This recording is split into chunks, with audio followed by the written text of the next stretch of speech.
We had a guest on this podcast, Jim Hollis. He's an 84-year-old, probably 85-year-old Jungian analyst on, and he just brilliant guy. He's written some really important books, Under Saturn's Shadow and et cetera. And he said, so he has a real kind of like suit up, show up, get to work kind of mentality. But he also is a very reflective person. And he said, if there's one simple key to life, it's that one understand that most of our daily lives, our waking lives, are in stimulus response, but that it's so critical to take 10 to 15 minutes each day to just get out of stimulus and response, and either to just let stuff geyser up out of our unconscious, subconscious mind, or to just put some real thought to something. That, most everybody is in stimulus response. I wonder these days with social media and so many things filling the space between walking to the car or with the pro players that you work with, I'm guessing the moment they're on the plane, they're on their phones and texting, and all these things are wonderful technologies, but they fill all the space with stimulus response. Yeah. They fill all the space with stimulus response. And, it's not unless you go to a place with no Wi-Fi accessibility that you suddenly realize, like, wow, like in most of modern life, we're just constantly in this tennis or ping pong match with this trivial thing and that trivial thing. And some of it's essential, but that there's no quote unquote space anymore. In many ways, my life is built around creating that space. And it's interesting. When I was playing chess, I experimented with studying chess from everywhere between 45 minutes a day to 16 hours a day to see where the sweet spot was. And what I came to was about 4.5 hours a day. Mm-hmm. But that 4.5 hours a day was like a 10 out of 10, like fucking just on fire. And then the rest of the day became about cultivating those 4.5 hours. And my life today has that kind of rhythm as well. And training, like I've spent many years working with people who are just brilliant in the investment space. Has been a really interesting way because it's a great laboratory because people are very driven. They're all in, they're motivated. They'll take themselves on. And it's a great place for me to, over the last couple decades, to like refine the art of training. Because I don't like solving for motivation. That's one thing. And I think part of that relates to that quirky dynamic from when I was 7 that I described of always being the target. And so never having, like, not taking on my weaknesses was outside of my conceptual scheme. And so in many ways, I haven't really had to struggle with motivation myself, for better or worse. And I love working with people, partnering with people who are all in, who want to take themselves on. I don't love having to motivate people. And so a great laboratory for me is with people who have all sorts of problems, who might be obstructed, but who are all in. And like you're working with world-class investors and they're grinding themselves out 14, 15, 16 hours a day. Doing less is a huge part of doing much more.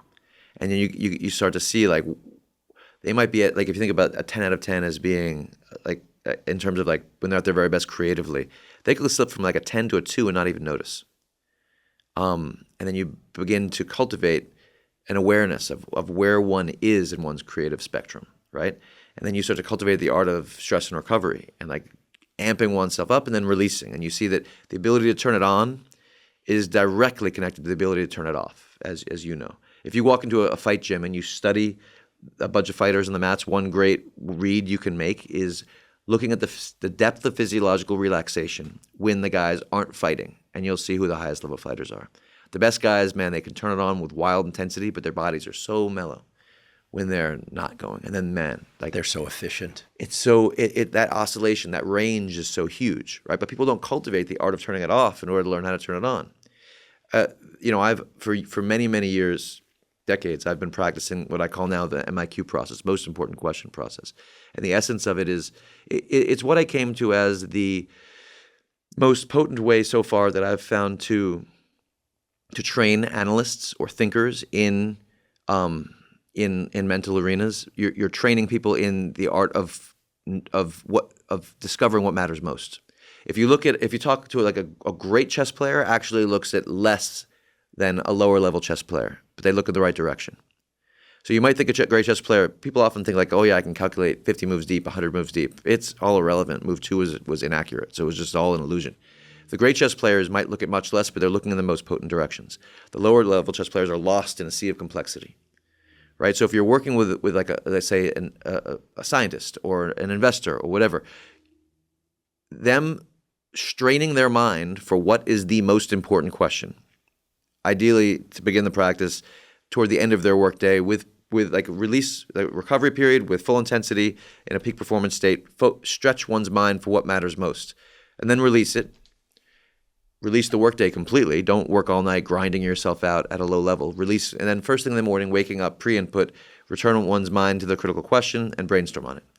It's very powerful because you're opening up you're systematically opening the channel between the conscious and the unconscious mind. You're feeding critical questions to the unconscious, which is processing overnight.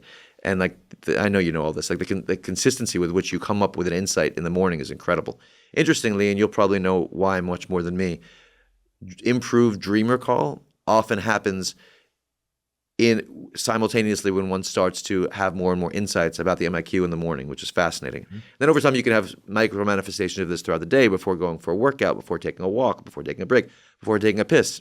Instead of when you're going to go to the bathroom in the day, instead of like checking your phone while taking a piss, you pose yourself in MIQ, you release it. You do not do anything but piss in the bathroom and breathe and then return to the question and you'll have an insight. Right, so you're learning to just oscillate between the conscious and unconscious states, and you're opening up that channel, and you're practicing stress and recovery. And then your physiological workouts are also stress and recovery all the time. So you're building that theme in everything that you do, and you realize that like when you're at your very best for 4 or 5 hours a day, you're doing multiples of the work that you're doing if you're just grinding yourself at what I've called in the past a simmering 6 or whatever at for 15 or 16 hours a day. And so people can do so much more in less time. And my lifestyle is based on that.